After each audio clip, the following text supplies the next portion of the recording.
This is why we're the most toxic community on YouTube. Your first thought is 41%. That in itself shows me why this is the goated community of this whole platform. You didn't say why is Arne Slot on this list. You didn't say any of that. You said why only 41%. And this is why I love you all. Hit the like button and subscribe. And yeah, big up everyone locked in, man. We are here. I can confirm Matt and Callum were both here on time. Appreciate you all. Love you all. Big up to you guys. Even Tom was here on time.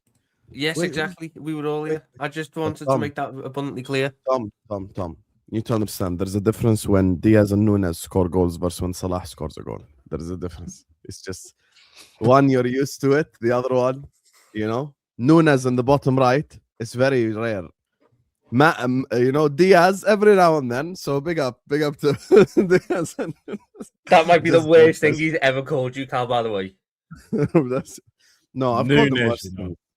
Called him worse things. Actually, what have I called Callum? I think I'm very nice to Callum. Actually, you just called me Nunes, bro. I've heard. You know, I've watched your streams of what you said about Nunes. You do realize, ain't it? I watch your No. Don't equate that. Don't equate that. No. That's what you called me, bro. No, don't equate it to that. I'm talking about performances on the pitch. Technically, you called me the worst thing that could come out of your mouth, effectively, for how you feel about another human being. Here we go. No, it's cool. I see it now. Here we go. Wow. Hey, listen. Big up to you guys. I can't escape this one. I can't lie to you. Can't escape this one. Subscribe to the Sanderson Show. I was watching him yesterday. You get me? I'm the biggest fan. The biggest fan of Callum Sanderson. I'm always in his chats. I'm always supporting. I've even redirected you guys to the Sanderson Show. That's my brother. Everyone knows this. You get me? So, yeah, go give him a subscribe. And he on his own channel, he's not late 52 minutes anyway. Hit the like button. Subscribe to the channel right here, right now. Matt One Show is in the description. Sanderson Show is in the description. And Tom Little with a 1 on YouTube, Insta, Twitter, the X. We're going to talk about Arne Slot.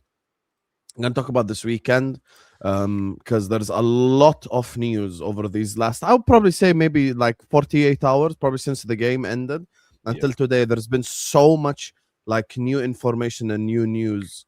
You know, just I actually probably should ask you this off camera, but just out of curiosity, Matt, do you still get views on the Matt One Show on the Civil War video till today? Do people still watch that? Yes, not loads, but people still watch it. Yeah, I was quite shocked actually, but you know what? We might have to revisit that. It's not a great one for us, that one, Husam. But it won't be, spoiler alert, it won't be Civil War though. Because everyone wants the same thing. So yeah, everyone put the gun down now. I think the Civil War would not be about whether you get rid of this manager or not. The Civil War will be about which manager do you get to replace this one. Yeah. That's true. That's true. I want to start off with Callum actually, just because, you know, I think we have to kind of speak on this Arne Slot situation. I want to get straight into Slot, and you know, let's skip past. Like, not skip past, because I feel like when we speak about Slot, we'll mention Bournemouth anyway. But I just want to like hone in on this whole Slot thing. Over this last 24 hours, for the ones that don't know, there's been, you know, news and information. First of all, with Dave O'Cop saying that Xabi Alonso is ready. Indy, you can trust him, you cannot trust him, that's fine. But during the summer, he was accurate. So maybe the journalists over who actually own the platform, Indy Kylan, know something. And he's saying that, you know, Arne Slot might be gone. There's stuff with Gerrard as interim as well. So there's a lot of news. How do you feel about everything right now, Callum, regarding to Arne Slot? I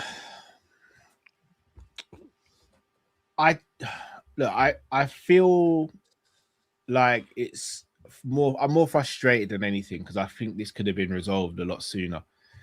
And this whole he's on an unbeaten run. You can't sack him when he's on an unbeaten run. That unbeaten run was such a fugazi because most of that were draws and the performances. Do you want the best stat, Cal, about that unbeaten run? One loss to Bournemouth turned a 13-game unbeaten run into the third longest consecutive winless run for Liverpool in 20 years. Yeah, exactly. So it's fugazi, and it was a lot of copium from a lot of fans and all that, and it was just frustrating because we were watching the games and going, things are not actually improving; they're getting worse. Look, again, I've always been consistent with this. I will never sit here and discredit Slot for winning the Premier League. In fact, I'll always be appreciative. Like, got to go on my first ever Liverpool parade because he helped deliver that. And I don't subscribe to the notion that he copied Klopp's homework or he just used Klopp's tactics. He actually didn't. He was very good tactically, especially in the first half of last season. And without his tactical changes and tweaks, we don't win the league last season. So he always gets credit for that. But he's just got it completely wrong since then. And it all started from January 2025. It got worse after the PSG game, and it got really bad at the beginning of this season and has just got even worse. So for me, I think he probably should have gone in November, December at the absolute latest. We're now at the end of January, which in my opinion has put us in a bad situation potentially with regards to not being in a title race, not potentially getting top four. Again, I'm not someone who wants to just abuse him. I'm not going to call him any names. Again, big respect to him for helping us win the league, but he's not the right player. Sorry, he's not the right manager for us. He's not the right coach for us anymore. And look, best of luck to him in the future. I think he'll go on and still have a good career somewhere else. It won't be in the Premier League, in my opinion. If it is, I don't think he'll do well in the Premier League because of how he wants to implement the style. But yeah, it's time for change. I agree with that. And I agree with that. And best of luck to him. It's time for change. He might do well in like a La Liga, by the way, or something. No, like he could. La Liga, Italy, France. I mean, you do know where Slot's going to end up, don't you? He'll take the Tottenham job when they sack Thomas Frank. Oh, well, that's a good shout. That's a good shout. Well, that's a recipe for disaster as well. I was gonna say that ain't gonna. Heitinger's there when excuse me. They probably have worse well. passers than us. Xavi Simmons is busy shooting it at kids in the stadium. I'm just saying they wanted Arne Slot before we got him. If they were after him for a couple of years, I think. If he's back on the market again, and they've got Heitinger now. Yeah, that's what I said. Yeah. That's true, Tom. Sometimes you make very good points. But sometimes it makes you wonder, did Heitinger go there because he wanted to get away from Arne Slot? It's not always going to be the positive, though. No, seriously. We don't know. Because if I'm Heitinger and my previous job I done very well, I helped the manager win a league, something like, and you didn't go back there? No, but it's because I think the board probably blocked it from happening. If you've got doubts about your manager, you're not going to go give him new stuff. No. I'm just saying that, but I think there's the notion that he didn't go back because Slot is definitively getting fired. Although I hope he is getting fired, but it could be a fact of Heitinger got the call and was like, "I'm not coming back." He didn't go back because we never offered him to come back. Makes you wonder why as well, innit? Like you said. I just think that you can talk about Serie A, you can talk about La Liga. At the end of the day, I look at where he was wanted in the past. Tottenham really wanted him. Chelsea wants him as well, but they've got Liam Rossini now. But Tottenham really wants him. Heitinger is there. You can take that Sipke Hustle or whatever his name is. You can go with him. You can have the same coaching staff as he had last year at us at Tottenham, and he can work with that squad. And I think that's ultimately where, when he goes, he will end up there. And they'll sack Thomas Frank, and Thomas Frank will find... Thomas Frank's the kind of guy that I'd see go managing Spain or Italy or something. I think Slot would stay in the Premier League. And then we'd end up with Xabi Alonso. It's just how long it takes to get to that point. Because I've maintained for a while now, Arne Slot will only be sacked when he starts to cost Liverpool a lot of money. Right now, we are sixth. We are outside the Champions League spots. Going into one of the hardest runs of the season, by the way. And we have to beat Qarabag to guarantee top 8 in the Champions League. And Qarabag aren't exactly a pushover this season. So I think this could be a very defining 2 weeks. Just quickly, I just want to make something clear. And this is to everyone in the chat as well. Sarves, just so you don't kind of spread this everywhere as well. And people, might respond to you in a certain way. Luis Enrique is not Pep Guardiola. Luis Enrique is not Catalonian. He's born in Gijón. I went and I checked this. He's from northwest of Spain. He played for both Real Madrid and for Barcelona. So he doesn't have loyalty towards Barca like that. I agree. Like if he had the Real Madrid job, he would strongly consider it. So it's completely different for me. Like if Pep was offered the Madrid job, I think he will turn it down because he's like Catalonian, and stuff, and it's different. But it's like giving Xavi the Real Madrid job. It's just never gonna happen. But with Enrique, it's different, brother. He's not even from Catalonia to begin with, and he doesn't have that connection with Barcelona because he played for both clubs. Yeah. So yeah, even though he won them the treble, but you see the whole when is he gonna like get sacked or if he's gonna get sacked? Yeah, I've been saying this for a while now. He should have got sacked after that 9 losses in 12.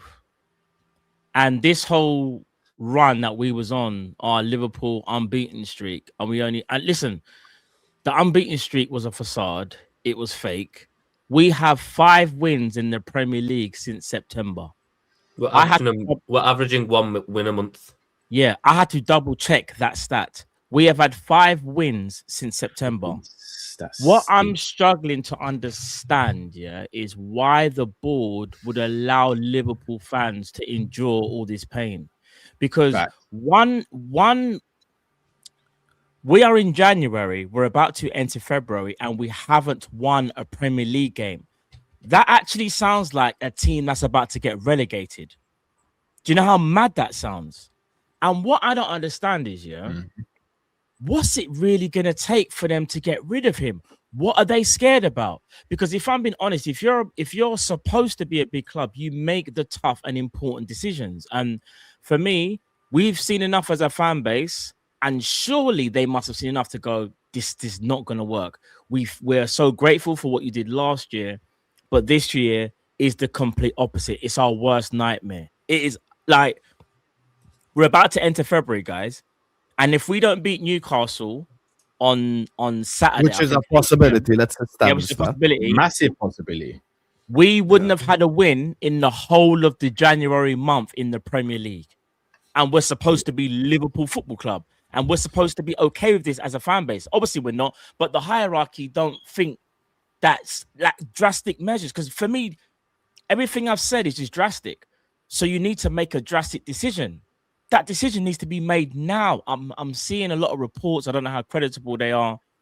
But until I see like a Paul Joyce or Fabrizio, I'm still sitting there thinking, I'm going to have to endure this pain because I don't see it going anywhere. Like, this is the horrible reality.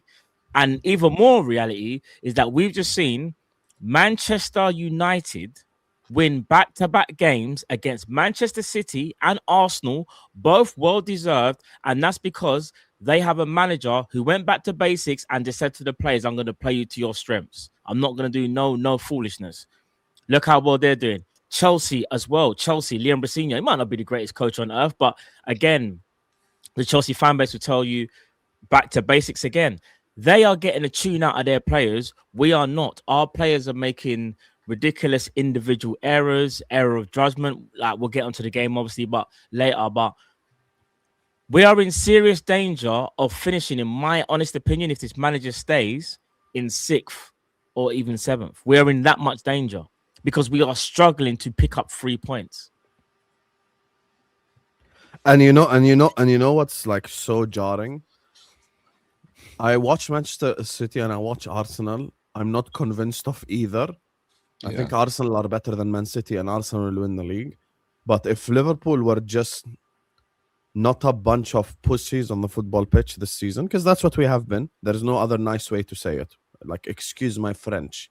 If we didn't play like a bunch of pussies this season, this could have been legitimately probably the easiest back-to-back opportunity we've had since the 80s. This is just it would have been so easy for us to win the league.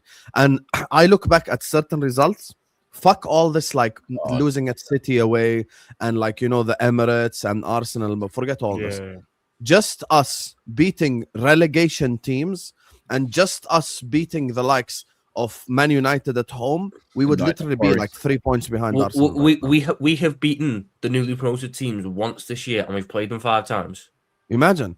Like that in itself is a disaster. And I just want to address a couple of things just quickly because I think this is very important. Big up to Stratford Post, first of all. Big up Sal. Look, here's the thing. The narrative is not sacking managers, but the narrative in the modern era also has never been spent 450 million in a summer. Even if I consider inflation, that would be the equivalent of what?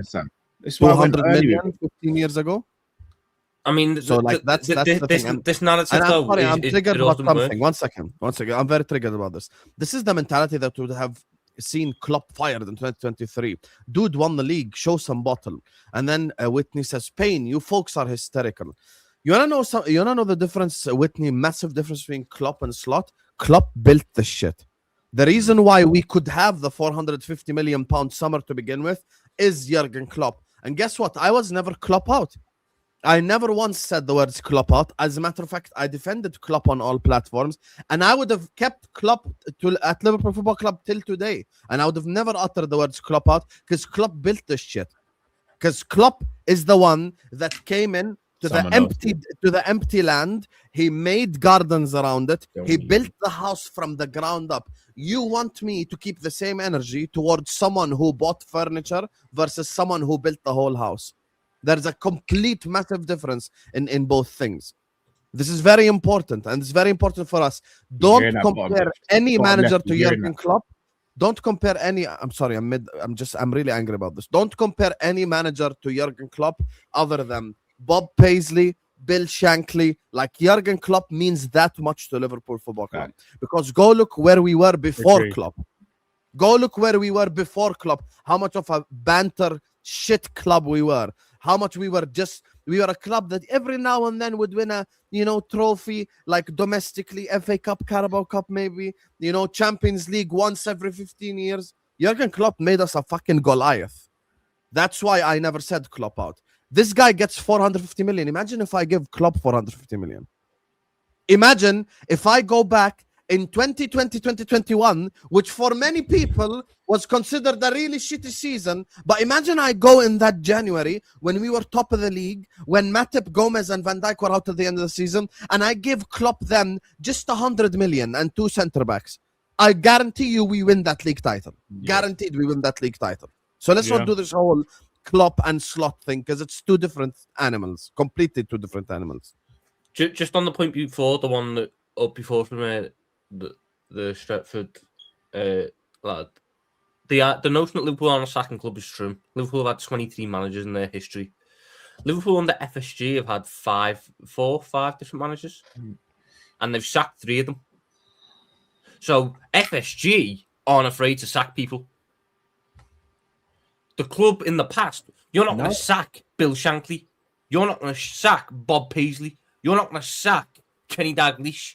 You're not going to sack these guys that were beyond successful. But when you get your Roy Hodgsons of this world, when you get your... What? Nice comment by... comment from Cam J is crazy.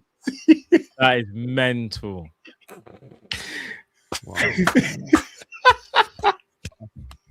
Hey, Cam J, respect. That's actually... That is not the case. That is not the case. That is taking the piss, bro. But but hear me out. That's actually a good analogy if we edit it a little bit. If you edit it a little bit. Callum, Matt, and Drifty built Kopish together. If someone now jumps on Kopish from this moment onwards, he will 100% be treated differently than Callum, Matt, and Drifty. Why is that? Why is that crazy? Exactly, because that person has to earn like the respect of not just his peers, but like the chat and everyone else around. Like it takes time, and even though Arne Slot won the league, and we all obviously rated him for winning the league, no one ever felt the same compared to Jurgen Klopp, and rightly so, because remember, Klopp was there longer, he won more trophies, and I think Klopp was just a manager who just understood Liverpool from how he represented himself, from how he spoke to the way he defended us at all costs. Like He wouldn't try and gaslight us in press conferences. Like, there's so many things to go into, and that's why they're so completely different. That doesn't mean to say that you can't respect Arne Slot or think he's a good coach. But Klopp meant so much to Liverpool. He's ingrained in Liverpool's history, more so because of what he meant to you. Like, you know how we used to say, like, Klopp is like, he's the godfather. He's the father of this thing, innit? That's Jurgen. Do you know what I mean? It's so different to Arne Slot. And that's no disrespect to him, because if Arne Slot is watching this, I would say to him, you was amazing last year, bro. Myself, I didn't believe you could win a league title. I remember when we got Arne Slot, I said, I beg we just stay in. I just beg we can get top 4. I don't know what this manager's capable of. And he went and won the league, and rightly so, and he done it in I wouldn't say complete in his own image, but he definitely had to evolve the team. It wasn't a revolution, it was an evolution, and fair play to him. Yeah. Yes, 100%. Just quickly, Slot's second season after winning the league hasn't been great. Check Feyenoord. He has to go get me a new bounce option for the reminder. Well, guess what? We ain't Feyenoord, buddy. We're Liverpool Football Club. And we've spent 450 million. I remind everyone. TK, Isak, Olise with Verts behind them. Well, your dreams can't happen if Man United finish 4th. Yet you come in the chat yesterday and tell me, why do I want Arsenal to beat Man United? Because we're in a top 4 race, buddy. That's why I want Arsenal to beat Man United. Can I speak on that really quickly, Sam? Yes. I'm going to say this, and I know it's going to wind a lot of people up, but I know it's going to really wind Drifty up when he sees this. But I just want to add the context to it. Do you know I'm a point now where I kind of want Arsenal to win the league? And not because I want... And the reason... I know their fans are going to be tireless and... You want Arsenal to win the league? Hear me out, Matt. Hear me out. Over City or Villa? Hear me out, bro. Okay. Go, sorry. Villa are winning it, bro. Let's all establish before Callum even finishes. Villa is best case scenario for everyone, but we just don't believe it. Don't believe it. Okay, in that regard. Okay. We don't believe it. Yeah, okay. I'll tell you why, though. You see, if Man City win the league, us as a club, us as a fan base, we go, it's City, innit?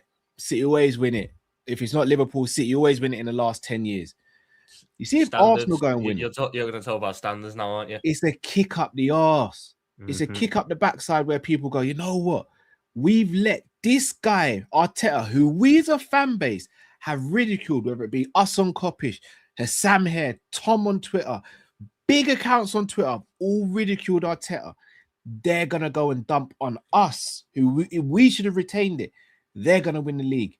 No accusations of cheating, no 115. They've built their squad over years, and they've done it, quote unquote, the right way, like what we have. If Arsenal go and win it, we can't sit there and say nothing. We've got to hold it. And as a fan base, if that doesn't give us a kick up the backside, if that doesn't give the ownership a kick up the backside, the hierarchy in Edwards and Hughes, and whoever the new manager is, then nothing will. If City win it, it's going to be, it's City though, innit? City do it. We have no excuses if Arsenal go and win it. And I'll go a step further.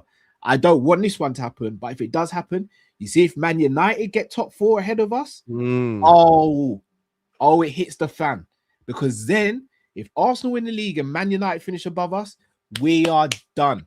No one can say anything. Having had Amorim for half the season. Exactly. People who come at people like me saying, you're entitled and you talk about standards. Well, where were we before? You can't say nothing now because Man United should be nowhere near us based on where they were.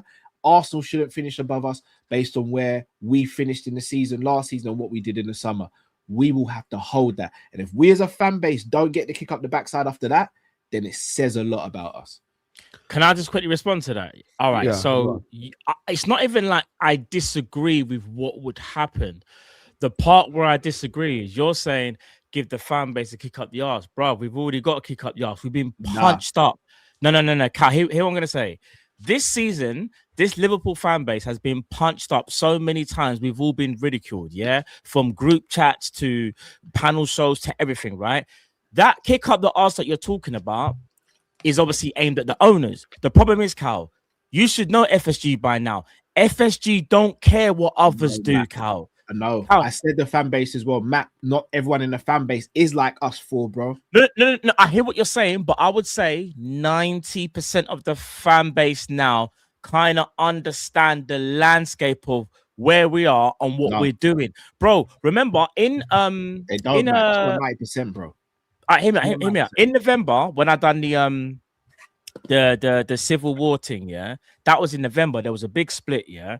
And we're now in January. We're about to enter February. I would say now it's a lot higher. Maybe not 90, but like a good like 70%, bro. Definitely want him gone and understand what this is. I'm sure there's no one in the chat that still wants Arne Slot here. I'll be shocked. Yeah, but what you got to understand, Matt, is that we are a very small microcosm of the fan base, who all are from a very similar demographic of what we engage with. I understand what you're saying. I know what you're saying. I only speak because I've been in the game for a few times. I've asked people from all ages and all backgrounds and everything about this. It's still. I went to the Barnsley game. Yeah, That wasn't too long ago now. It was about 50-50 then. But the thing is, the reasons that they give you for wanting to keep him don't carry the same weight as they did in September, in October. Yeah, I agree. Because they don't say keep him because he's playing this football. They don't say keep him because we can see where we're going. They say you've got to keep him because he won us a title. Yeah, they keep referring back to last year. You've got to keep him because of what he done last year. But that starts to lose weight when you're a year into shit football. But sorry to interrupt you, Tom. You're always going to get people like that in any fan base. Like, so to Cal's point, I'll be real. I can't. What makes it worse for me is if Arsenal win it. They didn't spend the money that we spent. They still spent money. They've been little bros. Over the years they have, though. Over the years, yeah. But they've been little bros for the last like 3 to 4 years, obviously, right? Liverpool's, Arsenal's supposed to be very, very good, but they still can't get over the line. Remember, Man United even won trophies when Arsenal's supposed to be in their good period, right? If you allow Arsenal, or let's just say Arsenal win a title, it actually could be worse, Cal, because now you've got a team that has the know-how to potentially do it again and give them the confidence that they need. So you keep talking about they won't do it again after. No, you can't say that because Mikel Arteta, if there's one thing we can also say about Arteta, he's an obsessive coach. He's obsessive. So, and that hunger for some of them players that haven't won, now they understand how to win. Now they know what it takes. I'm telling you, we might all sit here and laugh and say, oh, no, they won't. It'll just be one and done. You don't know that. Their football as well, as bad as it can be at times in terms of open play and creating chances, will work for them in the Champions League, because in Champions League, no one really sits back because you can't really sit back because you need to go through. You need to score goals. I will say this year, you need to be careful what you wish for, because we can sit there and say, oh, City have done it again and whatever. But I'm telling you, Arsenal, you might think they're weak mentally right now, but if they win a title, they could become very, very dangerous. You're right, another team to look out for year after year after year. You're right. And then we'll see whether this ownership keeps the standards that we need then. But I don't think it should take another team to win a league for Liverpool to have a great standard. It shouldn't. You're saying if Arsenal win, it should hopefully wake up the owners. But, bro, it shouldn't need that. The owners should have woken up after 9 losses in 12. No, Matt, you're right. That's the situation we're in. It shouldn't take that. But you get what I'm saying? So what Cal's not saying is wrong. I would just worry you're not saying. Yeah. I think you're right. My worry will be is that will let's say that happens, because that's probably the highest probability, if we're being honest, right? Yeah, as a fan base, highest probability. Yeah, that still won't wake them up, in my opinion, bro. Do you know how mad that sounds? And then it gives us grounds to go, okay, so you ain't woken up to that. We go again now. Now we get at you guys. We're gonna have to do some serious boycotting, Because right now, don't get me wrong. Cancer group saying we need to go at FSG. Yeah, brother, it is what it is. I'm a Liverpool fan first. I fully appreciate what they did in the summer, but I'm a Liverpool fan first. I said this the other day. This is not Slot's fault anymore. This is the ownership and Richard Hughes and Michael Edwards. Slot can't sack himself. Slot can't sign players by himself. They're enabling. I agree. They're enabling. Yeah, bruv. We're seeing bad behavior and you're still buying him sweets. No, take the sweets away. Discipline the child. If you're not disciplining the child, then it becomes the parents' issue. These lot are the parents. So what they did in the summer, fantastic. again, forever grateful. They've secured us some of the best footballing talent in the world. But what are you doing now? You're just sitting there and watching the kid draw on the wall and then hoping what? You can just wipe it off later. Nah, you're going to have to repaint now because you sat there and watched the kid draw on the wall. So for me, go and get stuff sorted. Should have had him out in December. You didn't. You should have had him out in the beginning of January. You didn't. You've still got him here now. Nothing's happened. Should have got a centre back. Didn't get a centre back. Should have got a wide player. Didn't get a wide player. So yeah, this falls at your feet now as well. So if Arsenal go win the league, you bet. I don't want to hear no excuse. I want to, because if City win the league, it's going to be same old City spent however 100 million in January buying Semenyo and Gahey, flipping 300k a week for Gahey, and he's not even going to be a start when Gavardio and Diaz come back. Oh, look at City's squad. They bought Mamouche last January and they spent so much money. Nah, Arsenal ain't bought anyone in January. Arsenal didn't do mad business. They bought a lot of players, but they didn't spend crazy money in the summer. So what's your excuse now, FSG? What's your excuse now, Arne Slot, that Arteta, who we have called a basic manager, Arsenal, who we've called a joke team, Banter FC, what's the excuse now that they're going to go and win the league, potentially other trophies, and we're sitting there hoping that other teams slander the chance to get in top four?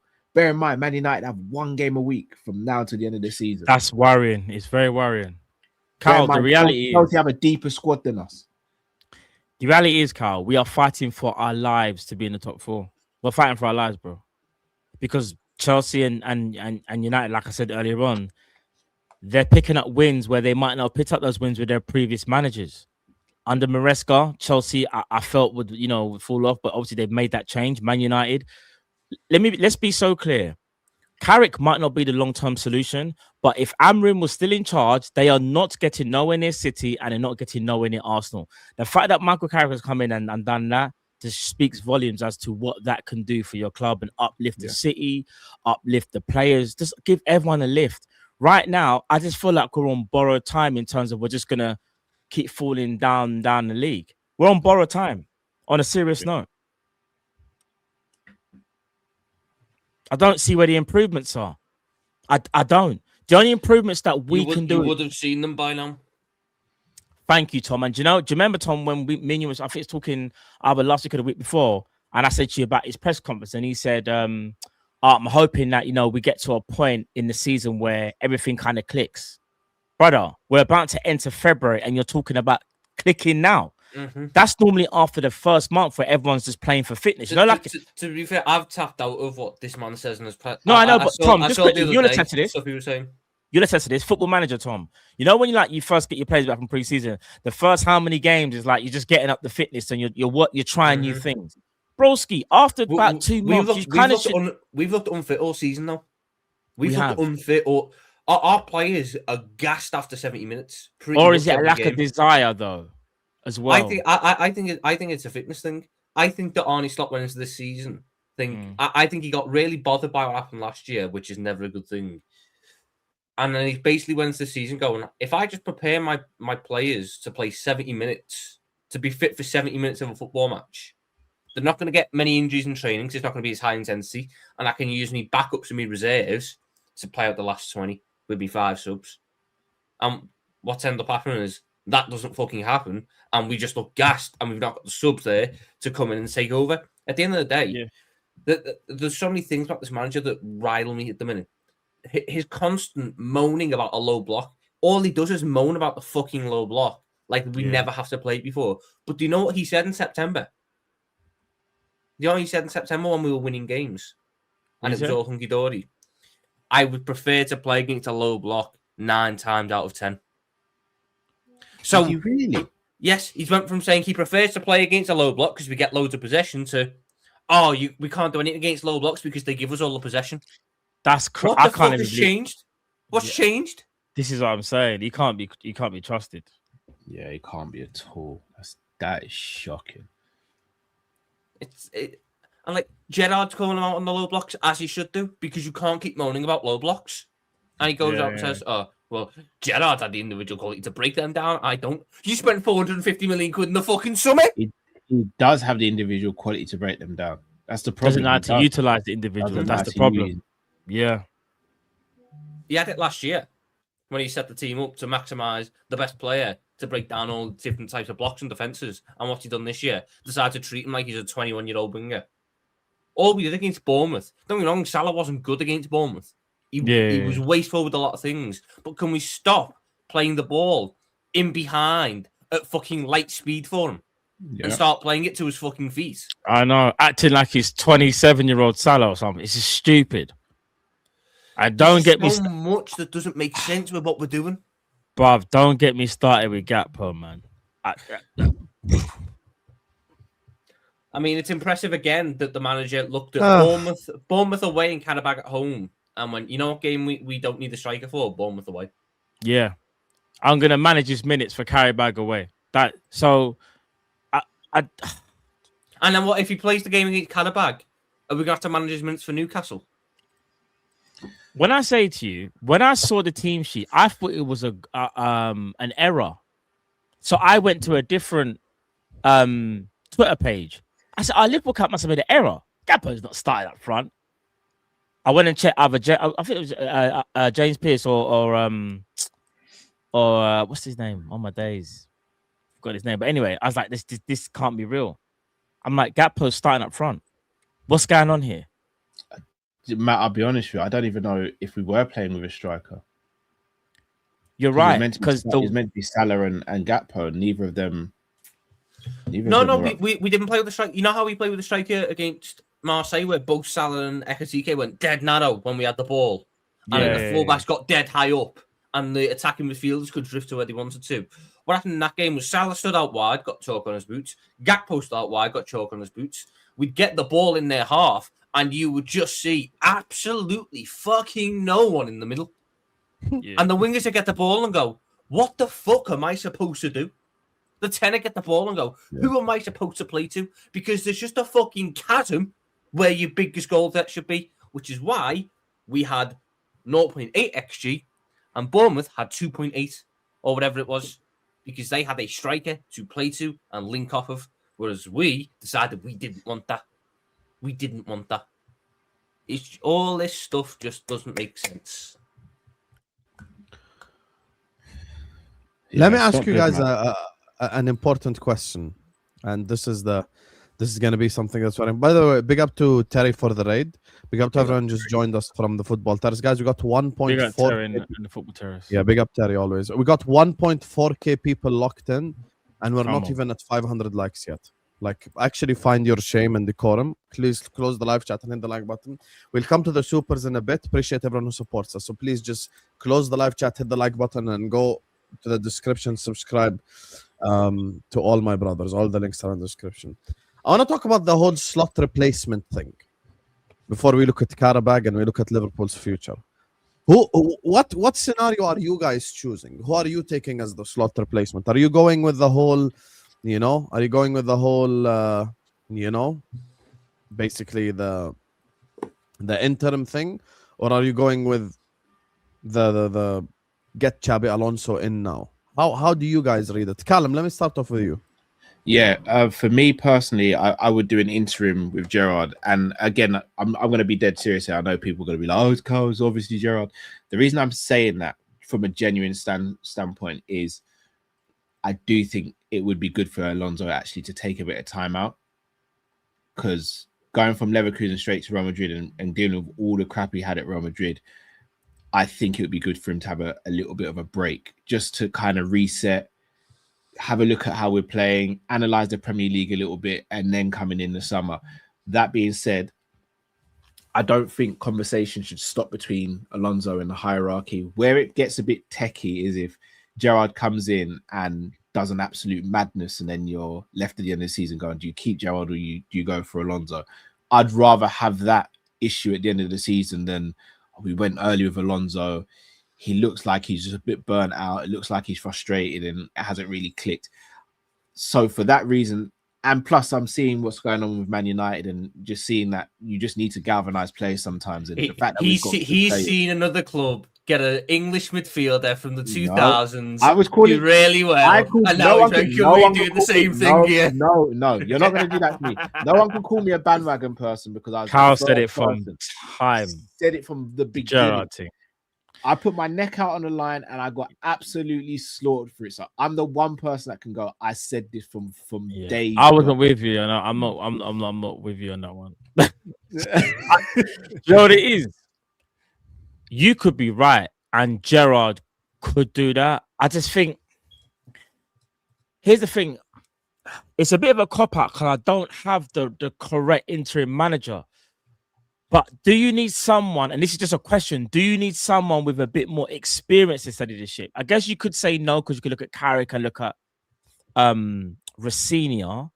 But then I look at Gerrard's last job. I know Saudi didn't go very well. You do realize Gerrard's been a manager for 6 years. No, I know. What I'm saying is that it ended. Matt don't rate him like that. No, it's not. Let me let it didn't end well for Gerrard. I'm not saying that it can't go well, but there's also, because I think we're only thinking positives, there's also the negative most interim managers, it doesn't end well for in their previous job. That's why they become an interim manager. I hear that. Carrick got sacked from Middlesbrough. I know. Isn't an interim. He was doing all right at Strasbourg. But like Gerrard, if he come in, but anyway, I'm of the camp that you just get Alonso now, because I think that pre-season is going to be very broken this year because of the World Cup. So I think you need to get him in now so we can assess the squad now rather than having. I'm not mad. I'm not like mad at a month. But this is why I've said, and I said it in the previous stream, get Alonso now rather than interim, because right now would be his pre-season because of World Cup, like you just said. So you might as well do that. I know people say Alonso might need a break, but bro, I think it's Liverpool, it's Alonso. I think he'll be all right. What it is, I think I trust that process more than I trust Gerrard coming in as interim and then trying to get Alonso, because you know how football works. We could try and get Alonso in the summer, someone else might get him. And I know you've got the Liverpool connection and you can still bank on it, but you never know in football, innit, Tom? I get the feeling that if Steven Gerrard was given the interim job, that would tell me that Alonso isn't their first choice. Yes, 100%. Same, by the way. I think if they gave Gerrard the interim job, Gerrard got the job, I don't think Alonso comes in. If they gave Gerrard the job, I think they're holding out to see if an Nagelsmann becomes available in the summer, or Enrique, or an Enrique, or an Inzaghi, or something like that. Would that be the smart play, though, guys? Again, I'm saying this is someone who does want Alonso, but would that not be the smart play to? Can I tell you why I think that way? And I'll tell you why that's my train of thought. Xabi Alonso is available as of today. Xabi Alonso has been available for a whole week and some change right now. Like Xabi Alonso has been available for a while now. Considering that, if your main target was Xabi Alonso, you would go and fucking get Xabi Alonso. Like that's my thing. Let's put it this way. Tom said it's 50-50, right? Tom said not every match goer is slot out. That's fine. But even the ones that are slot in, if they wake up and they look at their phone and they see club statement, they'd back Alonso if Alonso coming because he's Liverpool. No. That's not what I'm saying. I'm saying the ones that you say are slot in, if they look at their phones one morning and they go like, okay, Slot has been sacked, are they gonna feel shocked? Are they gonna go like, oh no way, Slot's been sacked, like as if it's an impossible thing to happen? No, they will know that it's like, as they say, the writings on the wall. Now, if a manager is someone that you want, that's available right now, and he's your main target, you sack Arne Slot and you go get your main target. There's a part of me that believes that the main target is either Nagelsmann or Enrique, which is why they're trying to ride this shit out. And the only way I see Slot sacked if the results get really bad to the level where we can't get top 4 or where Champions League shit is in trouble. Meaning, let's say we lose to Qarabag and Newcastle. That's when I think, okay, then they might pull the plug. But before that, like, yeah. But you know what? Even if you're right, Husam, that Newcastle game is the one to look out for, by the way. But no. But here's the thing, though. We shouldn't need. What you're saying isn't necessarily wrong, but it shouldn't take for those games for us to make that decision. Reason being is because it's already bad now. What you don't want to do is, and this is not to you, this is just obviously to the Liverpool hierarchy. This is direct to them, yeah. They're waiting till the last moment to when it gets really, really bad. Mhm. But the problem is, it could be unrecoverable. It can't be recovered to the point where you bring in any manager and the damage is already done. This is why we have to act now, in my opinion. Waiting for, a Newcastle or a Qarabag, yeah? Liverpool could be just we're already in dismay. We're already punched up. But that's not what I believe, though. That's what I think the club believe, They No, I agree. They want Slot to get to the summer. They want Slot to get to the summer because his severance package halves. And then it doesn't cost 15 million to sack him, it costs 7.5 million to sack him. They would only sack him mid-season if Arne Slot started to cost us money. If we looked odds-on favourites to not get Champions League, he'd be gone. If we crashed out the Champions League in embarrassing fashion in this, let's say we lose to Qarabag or we draw to Qarabag and we finish 9th, 10th, and we're in the playoff round, and then we lose in the playoff round, he'd be gone. They're the situations where he'd go. When he starts to cost the club money because they put such a big financial outlay on him, there have to be guarantees to come with that, in the sense of, we'll give you all this money, but you've got to guarantee you're going to hit these targets so we get that money back. And if he fails to hit them targets and we don't get Champions League money next year, that's minimum 50 million gone. Just like that. Just like that. They can't keep him at that point. But it's the problem is, how late are we waiting for that? Why is that the tipping point? Why is it not we can see which way we're going, so let's nip it in the bud and move on quicker? Like I said, I think Alonso will get the job. I think he will. But I think that if they do it the way where Gerrard gets the interim and they just give it to Alonso in the summer, unless Alonso has explicitly told them, I cannot do another job this season, I need a break, which is going against every report I've read. Every report is that he wants to get back into it. So unless Alonso he's a young manager still, he's not like on some Pep shit where he's been managing 20 years. Like, he just started this shit. But I don't really believe that, he needs a break. If anything, he needs a new job immediately to prove that he's like, these Madrid players are bullshitters, If Alonso said that he doesn't need that he needs a break, if he hasn't said that, and we just decide the best course of action is Gerrard interim and then Alonso in the summer, what's the fucking point? Yeah. You can just go get him now. Yeah. And then, like I said, this pre-season is going to be massively broken up because of a World Cup. I don't know what... even if Nagelsmann was your top target, and I'll be generous to say Nagelsmann is, and Germany make it to the semi-finals, Nagelsmann doesn't get into the job until mid to late July. The season starts in August. Yeah. So he'd have a 3-week pre-season as a manager trying to implement his style and his philosophy. Alonso, if you bring him in now, let's say start of Feb, March, April, May. He's got a short-term target, which is to get top 4.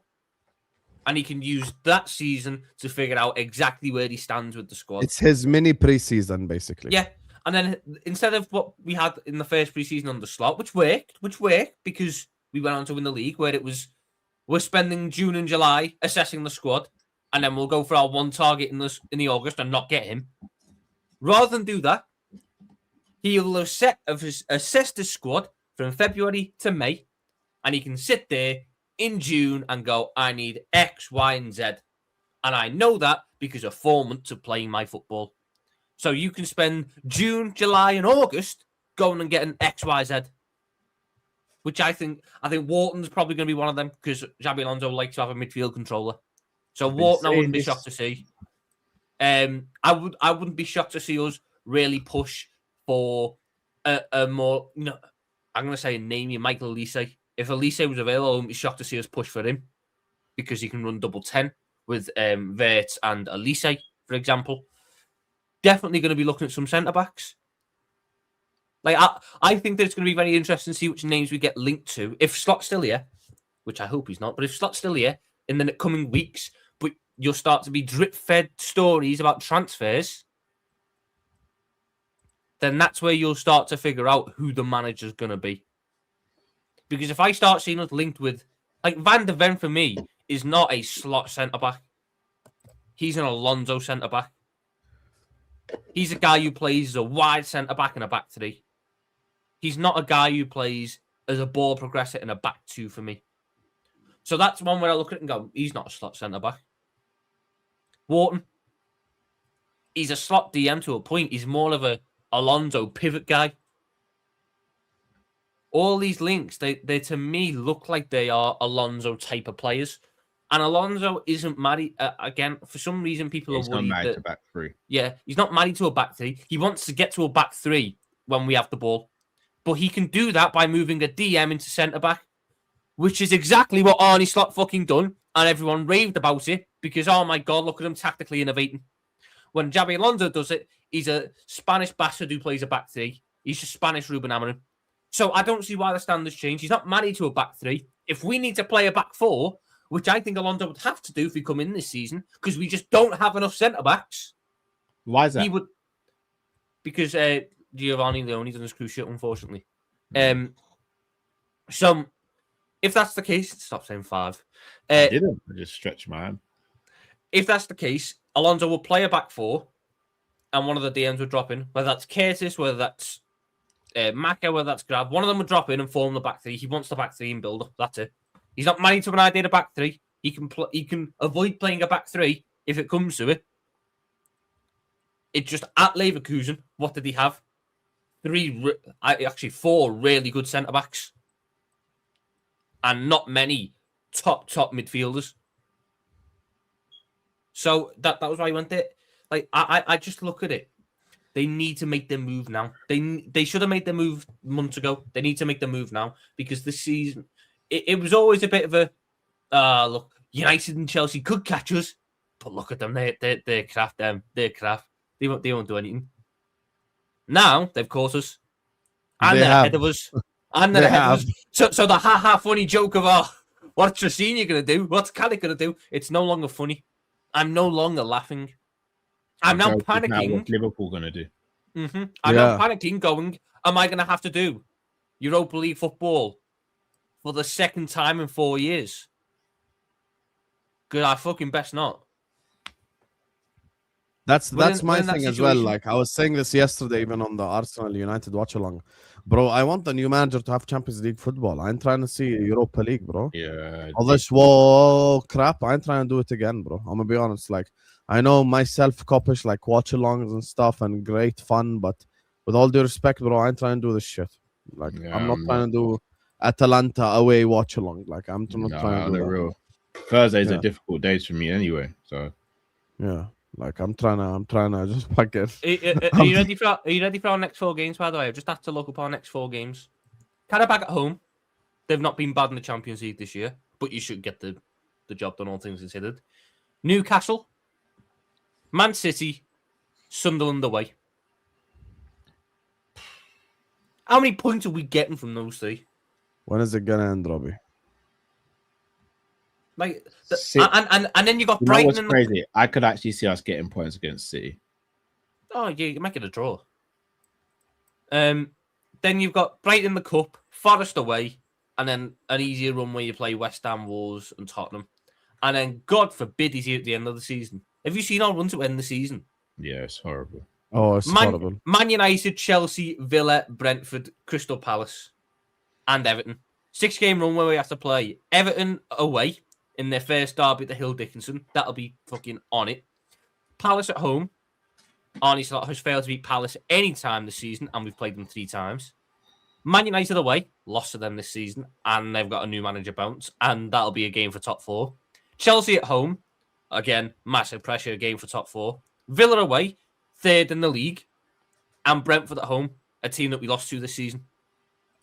That's where Champions League football is on the line, by the way. Shall I be honest with you? You know when you just read out those fixtures and stuff, I don't know if we qualify for Champions League.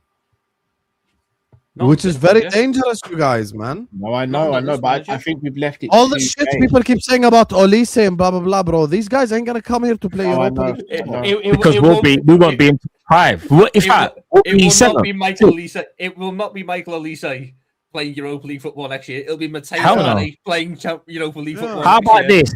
Have we even thought about if we don't get Champions League spots, players might want to leave?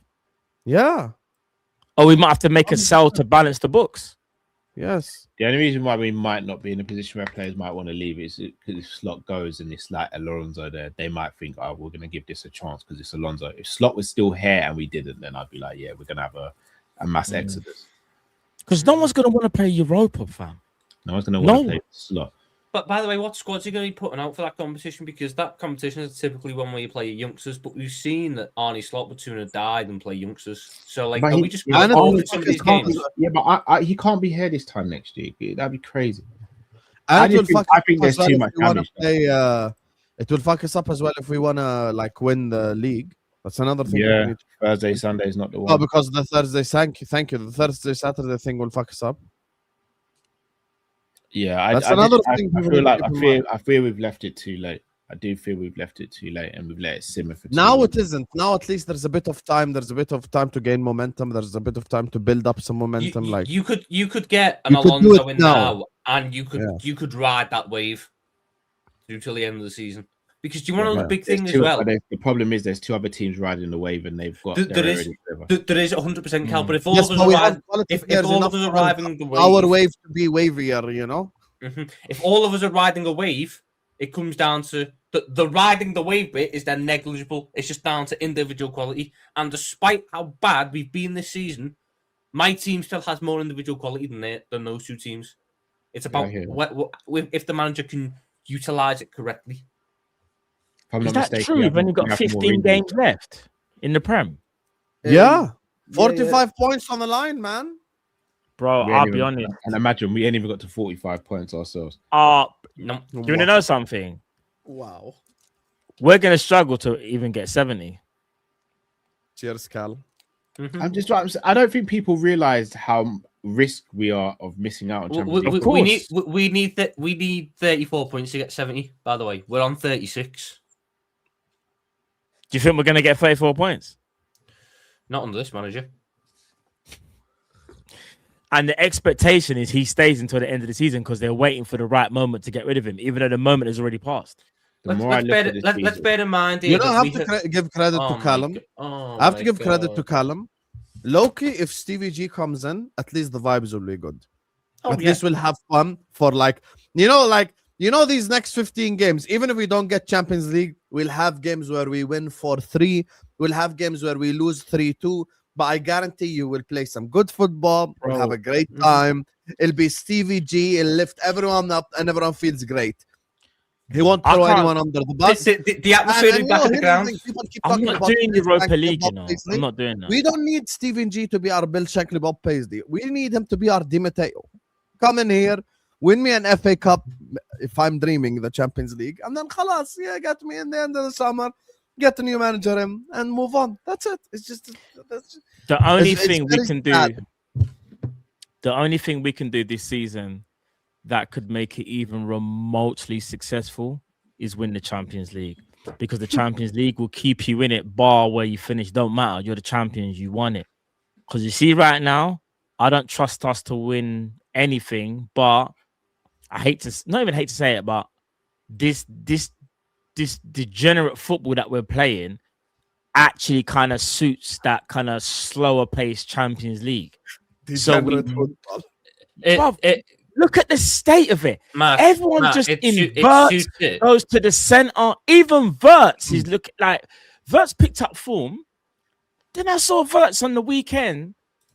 Just like the decision making, the pass. I'm like, Florian, like, what's happened to you? Even you? Did you guys see Florian Verts? Our players have such a lack of belief in their abilities versus through balls to the corner flag. Do you know when I knew he was cooked? Salah got the ball played in like kind of like in on goal, running on the right hand side, and he tries to cross it to Gakpo. The one he passed to Gakpo, yeah. Why would Salah not continue running and take that on 1v1 and all the narratives? You know, if he tries to pass it, now he's trying to pass it. Shall I tell you what I think that could be? And again, speculating. You think it's a confidence issue? No, I don't. I think that is because we are obsessed with possession. If you look at Verts had a little dribble in the second half, right? And I said to Drift on the watch on, I was like, if that's Coutinho shoots there, he could have just opened his body out and shot. I'm not saying it would have gone in, but he'd have tested the goalkeeper and he went to pass. because all I keep on seeing is apart from Szoboszlai, I don't see anyone else willing to take a shot. Yeah, because possession is the key. Possession is the key in it for him, innit? Yeah. Control. One thing about Salah is everyone accuses him of being selfish all the time. Now, like in the game against Bournemouth, I've never seen him more pass first in my whole life, bro. Like this Salah selfish. Again, I'm not even trying to crash out on a player. Gakpo's way more selfish than Salah. Way more selfish than Salah. I've been saying. Do you know why it's worse? Because even if he's not more selfish, he's just as selfish, but a worse player. That's what makes it worse. So imagine being as selfish as Salah, but you're a worse player than him. That's even worse. I think he's more selfish. I've seen him do things this season where I'm like, wow, it's beyond shocking. Did you notice when he drifted to the right-hand side and he realized he had to cut inside on his left? He wasn't too sure what to do. Yeah, and then he ended up just playing a crap pass. Yeah. I watched highlights of the Leverkusen game from last season where he beat them 4-0 the other day because it was on. I know exactly the clip you're talking about where he cut in the middle of the pitch. What happened? I wish I could play it. Say that again. What happened? Please send it, Callum. I don't have it to hand. I can't remember where I saw. I can't remember the account. But bro, he's got the ball kind of in the middle of the pitch, and bro, there's options for him. Yeah, what did he do? Cut in, bro. He cut in the middle of the pitch. Did you watch Nunez's contribution in the video as well, Husam? The fact that Nunez just kept on making wrong decision after wrong decision and breaking down attacks and all that. No comment. Send me this card, but if you find it, please. I'll try and find it. Please. I keep on saying if we could just send it, I swear, if we could just send it in the private chat, I'll actually try to play it like in a way for the whole audience to see, bro. Gakpo cannot be our starting winger. And I said this from the summer. He's not the starting winger for us because he's too one-dimensional. Have to get someone in. Just send it in the private chat. But shall I tell you why it worked last year? Last year, think of how many goals we scored on a transition. When there's transition and there's space to run into, that's when you get the best out of Cody. You see, when you're a possession-based team and you're forcing teams to play a low block, and now you've got to rely more so on your technical ability. It wasn't how it is a problem. No. Last year, yeah. You know where he picked up quite a lot of his goals, man? Because remember, we created more space. Yeah, go on. Salah cutting in on his left foot, crossing it to the back post, and Gakpo making a late run into the box. That's where. But we're acting like Gakpo didn't score goals on a transition, though. He didn't score that many. It might have been like that. Like he might have got the finishing move, or if a game is more open. I'm not saying Salah didn't set him up enough times back post, but we're moving like. Even last year, we wasn't as possession heavy. We're more possession based now than we were last year. We have more space to run into last year. You see, when we counter teams, we counter to score. Do you know what we do now? We counter to have possession. I'm not even joking. Yeah, just slow. When we counter, slow it down. Calm down. Let everyone let's gather together. Yeah, all right. Rondos. Everyone in the center of the pitch. Bro, it's crazy. Gakpo last year wasn't this great transition threat, though. He was getting on the end of it. But I said he had more options, though, Tom. You see, he's better. The majority of his goal involvements came from settled play when the ball was crossed in. Gakpo, you might like this analogy, Matt. Gakpo's your pick and roll guy. Yeah. You get him on a small fullback. You put the ball in the roll box. Guy. Yeah, that's him. He was there. He was there for the cross. You don't want him to be running your fast break. You're not doing a 7-second offense around Cody Gakpo. You're there because you've got a massive height advantage on someone. You've got the mismatch. You put the ball in the box for him. If I can go like his goals, he scored against Fulham last year. Cross to the back post. Real Madrid cross to the back post. Leverkusen cross to the back post. Ipswich cross to the back post. Tottenham cross to the back post. There is another one as well. But remember, my original Crystal Palace assist was across to the back post, which he nodded down. Yeah. Remember, my original point was Gakpo plays better when there's transition, where there's space in general. That was my original point. I stand by that, bro. He looks more of a threat because when he cuts. Because remember, he likes to drive with the ball. He's a driver. He likes to drive into space. Decision making execution is awful. No, Carl. No. But you're missing what I'm saying. But that is why I disagree on that. The best way for me to ask you, you got to be clinical. No, but the best way for me to answer you the question is: would you prefer Gakpo being in a game where there's a low block, or would you prefer Gakpo where there's a transition? Oh, of course, transition. But that's my argument, though. That's why I think it's getting lost in translation. Yeah, but that's because I think he's terrible against low blocks because he's so. I know he is, and that's my point. Yeah, I can't find the clip, man. I wish I could find the clip. Anyway, yeah, I never could. Now bless up, brothers. Appreciate you, man. Big up. Catch up. Take care. Sanders is in the description and Kopish is in the description. Go check them out, man. Appreciate you, Callum. As always. Big up, Callum. Tom, just give me a second. Boom. Anyway, let me just read these supers. Gonna move on as well. Talk about Liverpool just moving forward. Big up to everyone locked in. We got 1.4k people in the building. I appreciate you all. I love you all. Thank you guys so much for joining us. Guys, please hit the like button and subscribe. Can we just get to 500 likes? And I want to thank you all as well. For helping me get to 69k. Thank you guys so much. The road to 70k continues. I appreciate and love everyone who supports the channel. Thank you guys from the bottom of my heart. Please continue to like the video, continue to subscribe, continue to show love to the channel because it helps get us to higher levels. So I appreciate you guys, man. Like and subscribe now. Let's try to get to 500 likes, please. Big up to Whitney who says, what was Gravenberg before Slot? This is an entirely new team. Stop panicking. What was Gravenberg before Slot? What was Isak before Slot? What was Wirtz before Slot? But no one's not. What was no one's not taking away what Arne Slot done last year with Gravenberg. No one's not taking away from him. Yeah, and we've already given him credit for last season as well. Yeah, you've got to look at the players he's made worse too. Not just the ones he's made better. Facts. Big up to Bharat. Shukriya bhai. He says, after watching Man United clean up City and Stoke FC playing some of the best football in the Premier League this season, the only way I can get this bad taste out of my mouth is if all three rumors come true. Robbo stays, Gakpo leaves, and Slot sacked. Well, sorry to be the bearer of bad news, but I doubt that Gakpo is leaving in this January. Doubt it. Summer, maybe. January, he ain't leaving. I promise you. So you can take my word for that. I also don't want to be the bearer of bad news about Robbo as well. If Roma find a left back, the Robbo move goes through. It's all held up at the minute because Roma don't have a replacement for Tsimikas. If Roma find a replacement for Tsimikas, they let us recall him. We sell Robertson. Can someone make it make sense that he doesn't rate Tsimikas but is willing to bring him back to get rid of the player that he rates more than Tsimikas? This isn't an Arne Slot decision. This is being made above his head. I don't really care now. What I'm saying is, as a fan base, this makes no freaking sense. He doesn't rate Tsimikas. You ship him off, fine. You keep Robbo. We're bringing Kirkers, but now the board or he thinks it's a better idea to get rid of one of the vice captains who, in fact, has actually had a decent season, to bring back the guy who the coach does not rate. So we'll be back down to having one left back again. Fun fact, had we sacked Slot earlier and the new manager won his games against the promoted sides, other results remaining still shit, we'd be 6 points off Arsenal. That's what I'm saying.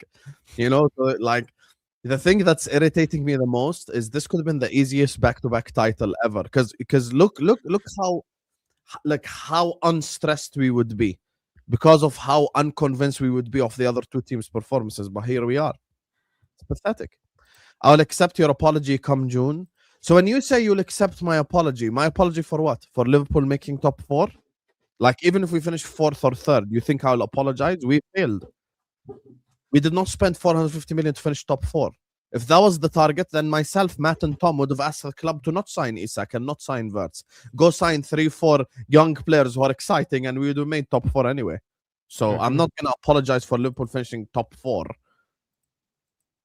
Big up to Ifan, you're taking the piss. This is Avengers, more like Powerpuff Girls. Hey, players, I don't even know their names, but appreciate you. Arsenal is building for long term. FSG don't have that kind of mentality. FSG is money first, not winning trophies and domination on the pitch.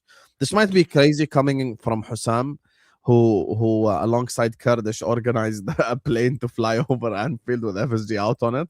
But this season, the last people I'm looking at is the ownership because they spent the money. They did the thing that I've been asking. I was gonna say they spent. They spent. The one thing they always did, which people would bemoan them for, was focus on the long term more than the short term, which is why you get January windows where we don't buy anyone because the long term signing was happening in the summer. Like, I don't get how you can look at the squad this year, look at the performances, and go, that the owner should have spent more money. That's not how it works. The work Diaz, Jota, Szoboszlai did covering for Salah, Mecca, and Trent, shit passive OOP tactics wasn't recognized. Trent and Virgil handled build-up without them, and Salah carry jobs. Slot looks average. And now a lot of people are looking at last year's league title going like, yo, Mo was on some next level shit. Saying, Mo done the thing by himself. Finally. Yeah. Big up to Ed. Thank you so much, Ed. Appreciate you. Big up to you for dropping in the 20-piece. Love you, brother. I'm happy to see you guys on here on a loss rather than over centralized content creators shouting and crying, not offering any kinds of solution to problems, just being loud and crazy for views and clicks. I mean, here's the thing. Listen, to each their own. Like I said, 2026 is a year where I will not be beefing anyone. I'm trying to be peaceful this year. I just want to do my content and just get on with my life. But I don't think there is nothing to shout about anymore. Like, this is just shit that they're watching week in, week out at this point. It's moments of individual brilliance that have, like, bailed us out a lot of the time. And, like, we are beyond shouting stages. We are now, like, in depression stages, which is low-key even worse than being angry. Because when you're angry, it means that you expect something. When you're depressed, it's like, oh shit, it's happened again. So, how did you lot react to the winner going in on Saturday? Because like I just looked at it and went, fucking hell, it was obvious that. I knew it when I saw the long throw. I didn't even get angry. I didn't get angry. I didn't shout. I just laughed. I don't know what. No, I got angry when we conceded. I laughed. Then shortly after the you know, like what do you call it? It's acceptance. I when I saw the throw in, I kind of half expected them to score. I just knew it.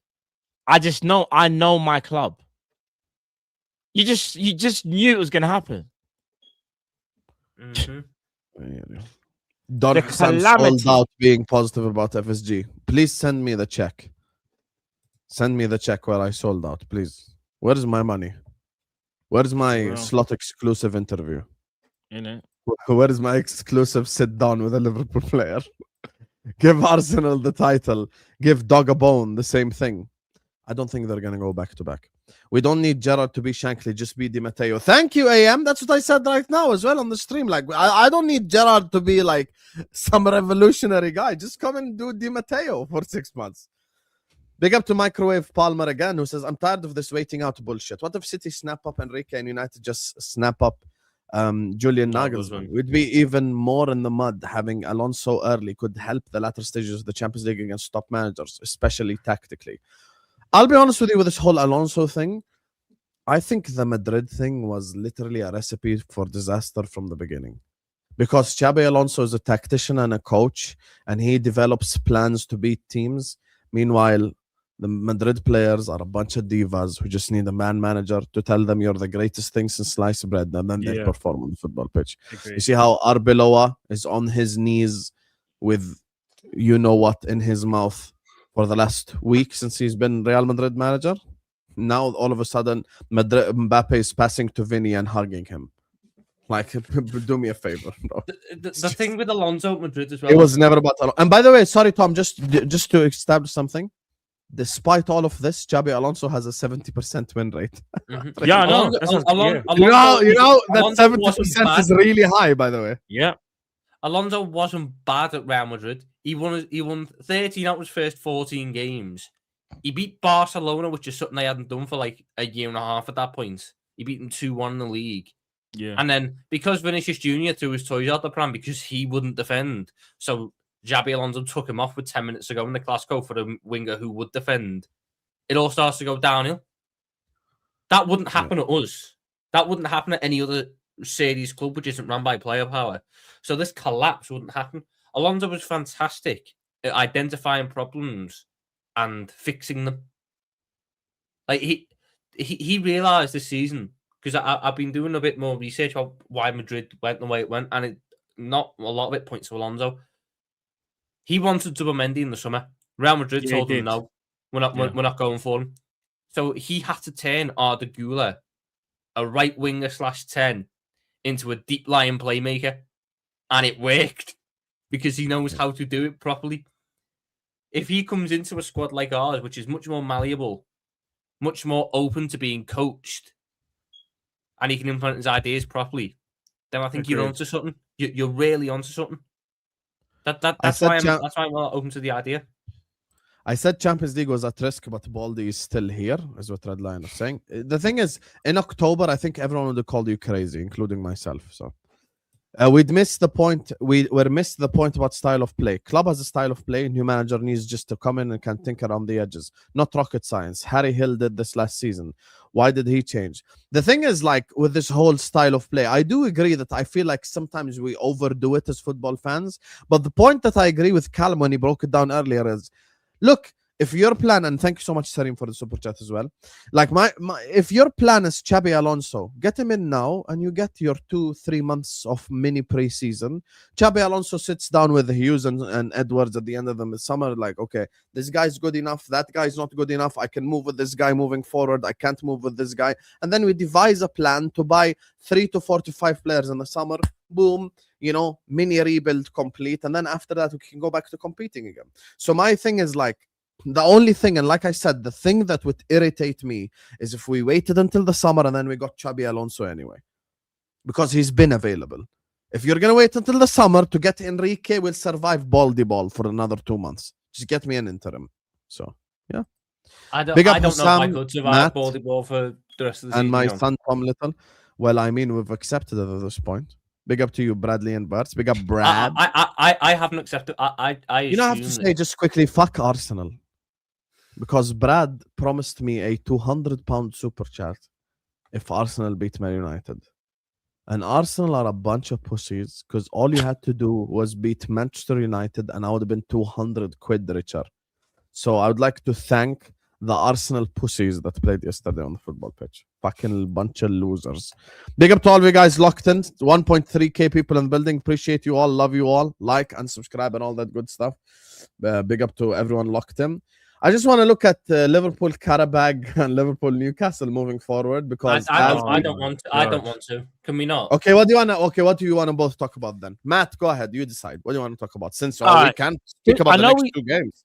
Yeah, there's not even. I don't even want to speak about the game we just had. There's no point. We know what happened. We made mistakes, 2 minute errors, individual mistakes, individual performances were shocking, and yeah, we know what happened there. So let's not even talk about that. If we're gonna talk about Qarabag and flipping Newcastle, Qarabag's not even a definitive win, That game worries me a bit. Like, remember when PSV battered us up at home already this year? When we got smacked up in our own yard, in our own backyard. Now, I'm not saying Qarabag can't do the same thing because they worry me. They're that team that's gonna have no fear. Have some shame.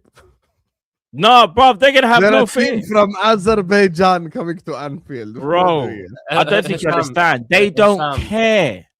The Qarabag have drawn with Chelsea this year in the Champions League.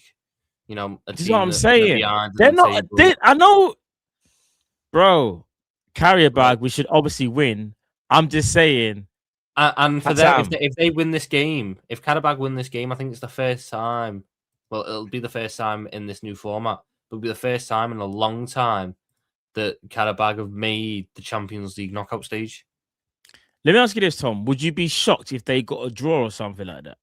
God, no. This is what I'm saying. We should win the game, obviously. We should win the game, obviously. But at the same time, I'm a bit like, do I trust us? No. Like, the players' like mindset, I guess will change from Prem to Champions League. And let's be real, it seems like we are better in the Champions League. But it's like, are we biding time? Is it just a matter of time before our Prem form catches up into our Champions League form? We are better in the Champions League until we play a serious team in the Champions League. Like, Inter have been crapping big games this season. Real Madrid, there was all the fucking carry on with the players throwing on the manager under the bus. I'm just looking at the Champions League table now. If we played Bayern, I'd be worried. If we played PSG, I'd be worried. If we played Barca, I'd be worried. Even though they've got a very exploitable high line, I'd be worried. If we, really worries me, Atletico Madrid would worry me. Our manager can't stand a low block. What the fuck's he going to do against a Simeone? The only thing is, Atletico, we've beaten them before. So you're kind of hoping that of all the teams you mentioned, they might be the one. Yeah, I call them carrier bag. Like a Sainsbury's carrier bag. Or that's what I call them, carrier bag. Just for that, they're probably going to... There are Champions League teams that really worry us. And then if the whole thing is we're keeping him because he's better in the Champions League, and then we get to the round 16 and we draw PSG or Bayern, we're out. And then we are 5 points adrift in the Premier League from top 4. We're just stood there, dick in our hands, achieved nothing. Let me ask you a little question. Would you lose to Qarabag if it meant Arne Slot was relinquished of his duties? No. Yes. I wouldn't, but would you, Husam? Yes, I'm done doing this whole all high and mighty shit. I'm done. Man said, I don't give a shit. Get rid of him. I don't give a damn if we lose. Well, I did this whole before. I'd never support my club to lose. I will never support Liverpool to lose. I want us to win. But at the same time, if you're telling me guaranteed Slot to get sacked, get him out. What if I told you we had to then lose against Newcastle as well? Would you do it? So 2 games. Yeah, get him gone. Hey, I'm going to be real. That's mad, only because not just Qarabag, because we can still qualify, but you see a loss against Newcastle. Bro. Aren't Newcastle 3 points behind us as well? Probably. Everyone's fucking 3 points behind us. Can I just tell? I'm sorry. Can I just tell you one thing? If we lose to Newcastle, we go behind Newcastle. And you know what? Go on. Hold on. Who Brentford got that weekend? Brentford have got Villa. They probably don't beat Villa. I hate this manager. I just can't accept. I won't ever say. I won't either. But can I just say one thing? Imagine going to someone who's dead and stabbing him. What difference does it make? There is a world, by the way. Let's be honest, we're dead already, guys. We're stuck here talking about the Qarabag game, saying I'm worried, and you're telling me how dare I think this? There is a world, by the way. It's not like I'm gonna load up the watch along and be like, "Come on, Qarabag." No, I'm gonna support my club. I'm gonna want my club to win. But if you tell me guaranteed he goes, bro, there is a world by Monday next week. It cannot be worse than this. There's a world by next Monday where Liverpool Football Club are 10th in the Premier League. If we lose against Newcastle, if we lose against Newcastle, Fulham beat Man United, Brentford beat Villa, and Everton win tonight against Leeds, and then win against, I think they've got Brighton. Yeah. So if Everton win against Brighton and Leeds, Newcastle beat us, Fulham beat United, Brentford beat Villa. All not massively out the realms of possibility because they're all in and around the same position as us. And even if it's not 10th, it'll be like 7th or something like that, isn't it? Mm-hmm. It's minimum 7th. It's minimum 7th if Newcastle beat us. But there is a world where Liverpool Football Club, after 24 games of a Premier League season, sit 10th. How many actual points are we on? Is it 35 or 36? 36. We haven't even hit 40. Do you know that last year we were on 35 points by game week 15? Mm-hmm. I'm going to make something very clear, and there's 15 games left in the Premier League, and Liverpool only have 36 points.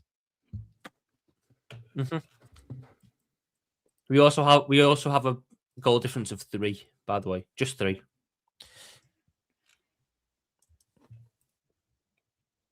Not, double figures. I mean, last season we ended on a goal difference of 45. Is this true? We've conceded 79 No, that can't. Wait, what? I mean, I can go. You never walk alone 73. He's saying, I can go through and do the math if you want. If you want me to go through and do the math, I'll do it. 79 goals have been conceded since the 1st of January. No, that doesn't make sense. No, it does. It does. It does. Liverpool conceded 79 goals in over a year. Could very well be the case. That sounds like 2 years worth of goals, bro. Yeah, I'll do the math now. That must, that must be like all comps.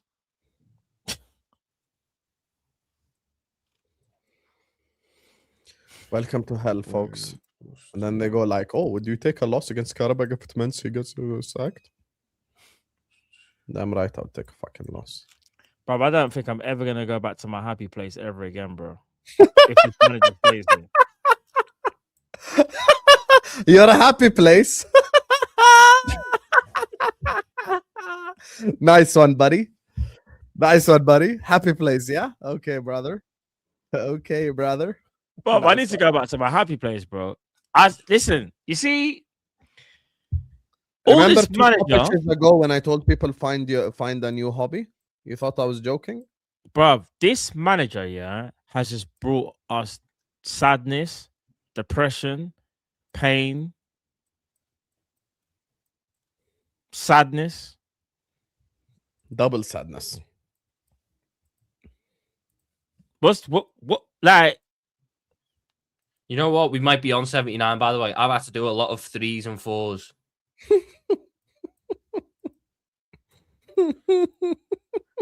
Don't even look forward to the games, bro. Do you know how mad that is? My team is playing. Oh, Liverpool's playing. Oh, great, yeah. Great, we're playing Qarabag. I'm afraid. You know, last season we were like before City at home. It wasn't 79, by the way. Was it not? The It's stat was 80. apparently from Anfield Index. Was that? It's 80. Say that again. 80. Nice. It was 80. It's 80, yeah. Oh, it wasn't 79. It was 80. Great. Now I might be off by one. I might be off by one, but give or take, it's either 79 or 80. The fact I'm that close means that yes, it's either 79 or 80. Because what you got to remember, Matt, is we conceded. I'll just run you through a page of the season. 2 to Palace, 1 to Galatasaray, 2 to Chelsea, 2 to United, 1 to Frankfurt, 3 to Brentford, 3 to Palace, 3 to City, 3 to Forest, 4 to PSV. That was How many threes did you just say? That is insanity. And we're Liverpool. And then you got to go back to the end of last season after we won the league. Yeah. 3 to Chelsea, 2 to Arsenal, 3 to Brighton, 1 to Palace. Start of the season, 2 to Palace, 2 to Bournemouth, 2 to Newcastle, 2 to Atletico, 1 to Everton, 1 to Southampton.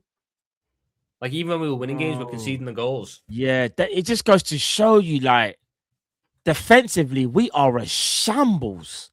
I mean, we knew this already, but some people saw it even when, from the start of, I would say,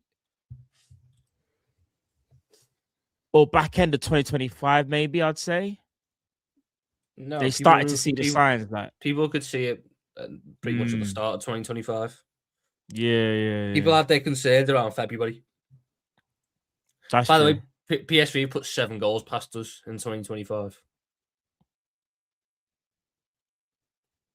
PSV put 7 past us.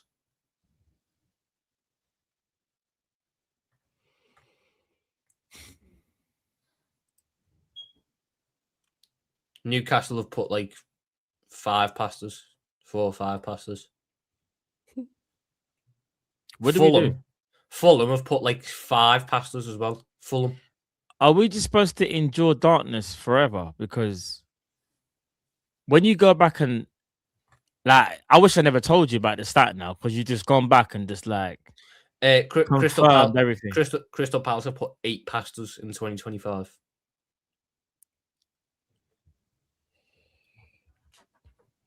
8. Oh, for fuck's sake.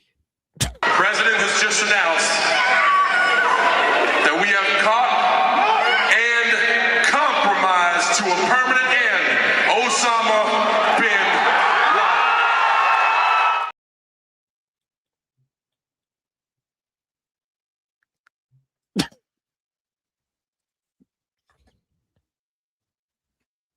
You know, if Donald Trump really wants the Peace Prize,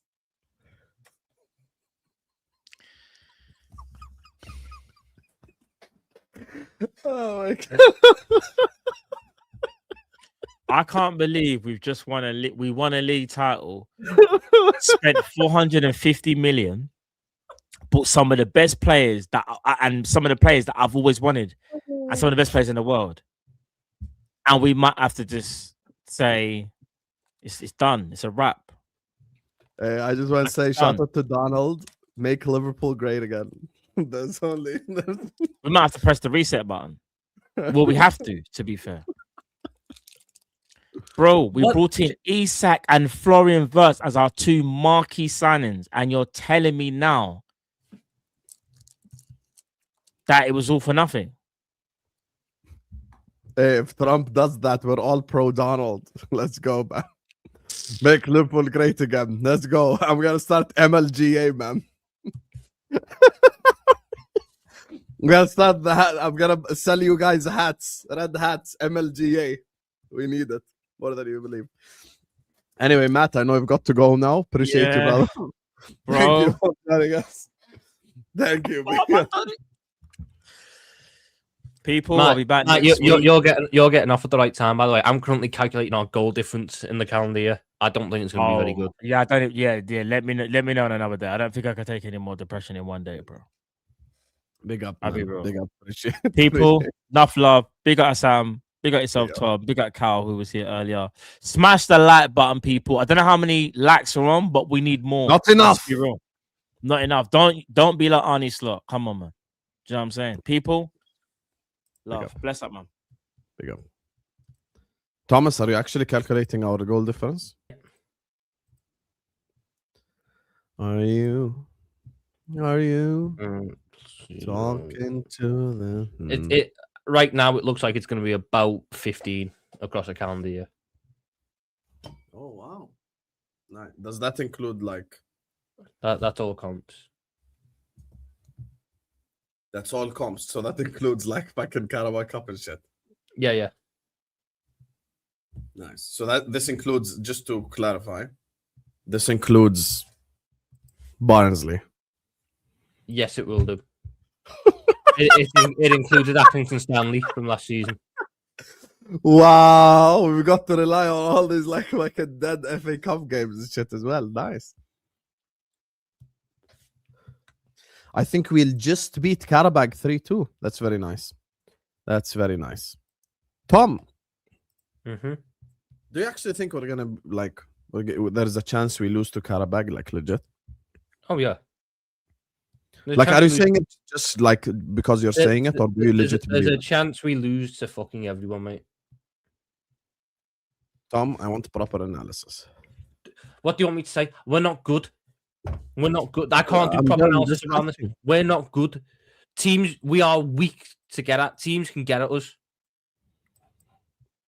Like, do you by the way, we end this calendar year, or from the start of January 2025, we have a goal difference of 30. 30. Wow. Wow. And this includes FA Cup games and shit as well. Yep. Basically, you know that you want to know what's mad? Qarabag is from Azerbaijan. You know, we got 2 Azerbaijani Liverpool fans in the chat right now. Yeah, they can probably tell us that Qarabag are fucking decent. I want to be able to sit here and go, oh no, I'm confident on this and that. If Qarabag sets up in a settled low block, I'm worried. If Qarabag how the fuck did we get here, honestly? Like, tell me how. If I knew the answer, I would have said it by now. You know, if we go like watch the Civil War video, me and you were on the same side vouching for Slot. What the fuck? Yeah, happened? why do you think I'm not watching it? I haven't watched that back once. Me neither.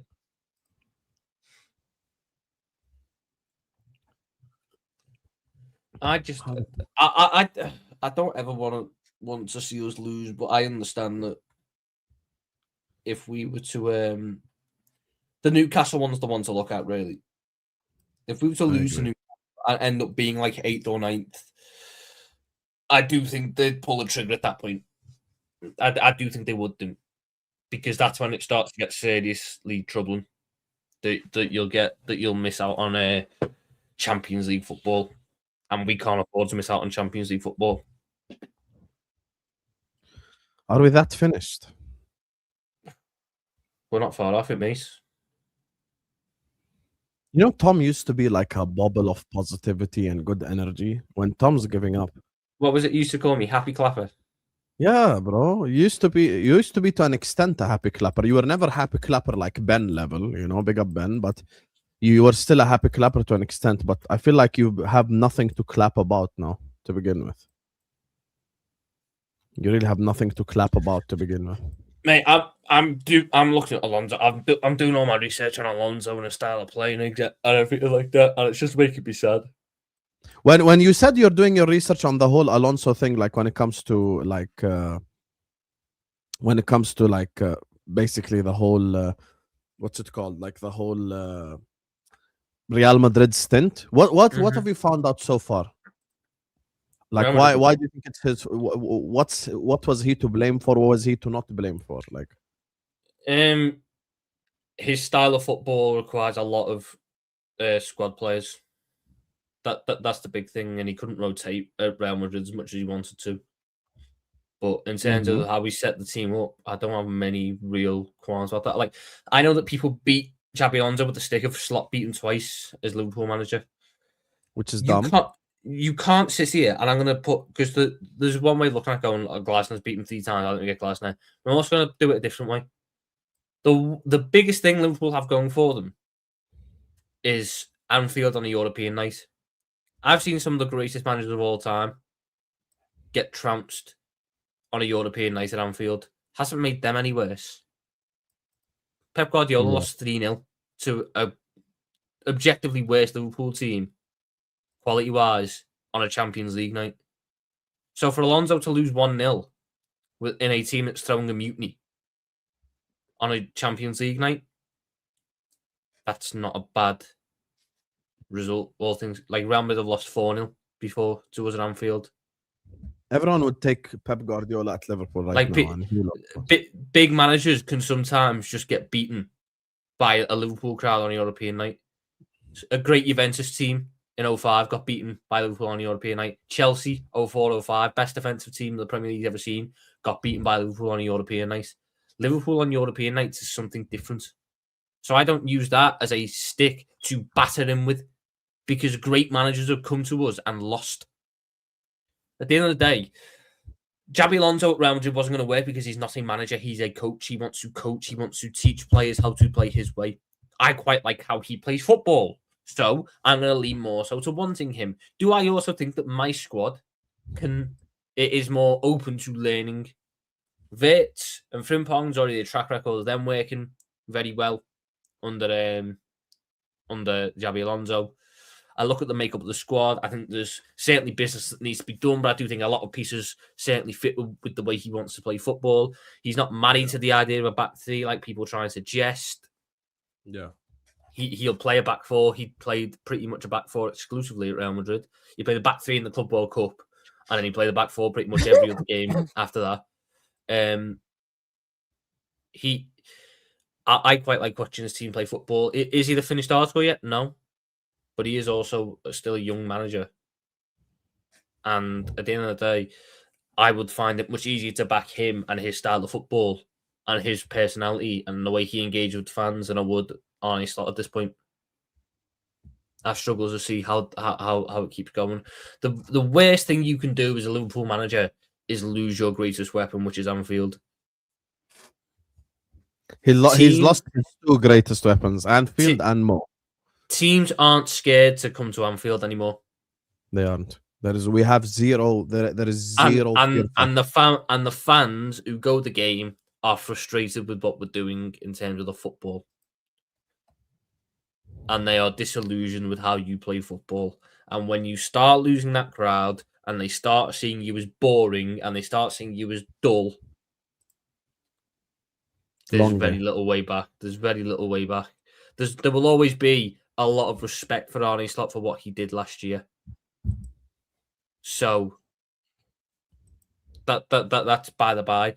But I can't sit there and allow myself to be held back because of something you've done in the past. It's not going to work. It's time to go. and it's time to get someone in like Alonso, someone who, and again, people are judging Alonso by Madrid. Yes, you can look at the fact he left Madrid. Guess what? This is the same man who also is the only manager to ever have an unbeaten Bundesliga season. Only managers to ever do that. No Bayern manager. Pep Guardiola didn't do that. Klopp didn't do that. Heinkes didn't do that. Go through all the great managers the Bundesliga's ever had. None of them done that, except for Xabi Alonso. So we're not talking about a manager who's just getting the job because he used to play for us back when we had Momo Sissoko. We're talking about someone who can achieve very good things if given the time, if given the resources. And again, if they don't want to go the Alonso direction, they don't need to potentially. You can go for an Nagelsmann. You know I'm a big fan of Nagelsmann. You can go for an Enrique. You can go for an Inzaghi. You can go for whoever. But there has to be an Interim. I don't think if Arne Slot stays in the job, Liverpool won't get Champions League football. And if Liverpool don't get Champions League football, the project's fucked after year one. 100%. That's the big thing for me. And I've always said this, and I'll end on this. I always said, don't fuck with Americans' owners' money. That's one thing that will get you out the door immediately. And that's something that I stick by. I think if Arne Slot is putting us in a position where top 4 is in trouble, he's gone. And we are in trouble of losing out top 4 anyway right now because we're 6th for the people who don't realize. So that's why for me, I can see a world in which he gets sacked now. Like, I think it's a possibility, but it might need like 1 or 2 more games. Anyway, guys, on that note, let me just read these supers and get out of here. Big up to all of you guys locked in. Please hit the like button. Please subscribe. I'll actually start in reverse. Big up to Naval Nation. It says, can you imagine Arsenal Liverpool Champions League semi-final? Because I like the word pressure. It's a funny word. And then he says, we would win that. I would be interested in that semi-final. I'd like to see how it would pan out between Arsenal and Liverpool. If Arsenal we would win that semi-final, we would probably win it. Mm-hmm. It wouldn't be pretty, but we'd win. There are teams I want us to avoid. Arsenal is not one of them in the Champions League. Like the ones that I want to avoid in the Champions League is Barcelona, Bayern, and PSG. Those three. Yep. Because you want to know something? Those three specifically, City also if they go 1-0 up against us, we are in big trouble. Big trouble. City worry me a little bit as well. They're the 4 that I look at and go, oh, I'd rather not play them at the minute. Yeah. Other than that, I'm cool. I'm cool with the rest of the options that we got. Mm-hmm. I'm really good with it. So now, if you give me Alonso, I'll fucking take on anyone. Fairs. Now you owe me £200 and I'm the debt collector. Your super chat is not showing on the screen. Big up to Brad again, who says, man said Qarabag. I mean, that's what we told Chelsea fans when they drew with them. And now here we are. We cannot lose. This one is the game, I beg you. Last thing we need is 2 more playoff games. No, but Husam, we probably won't lose to Qarabag. We probably won't lose to them. We'll definitely draw. We'll most likely win. But that's not what worries me. What worries me is the fact that I could be on the show next week and going, we're behind Fulham, we're behind Newcastle, we're behind Everton, and we're behind Brentford because the weekend results were really fucking bad for us. We are now 10th. We could be 10th.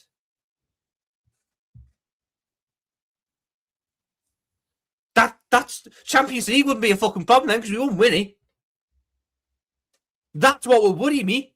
How the fuck are you going to turn it around when you're 10th with 14 games to go? 10th? Like, that's my bigger worry. Champions League is what it is. You can't be like 8th, 9th, 10th.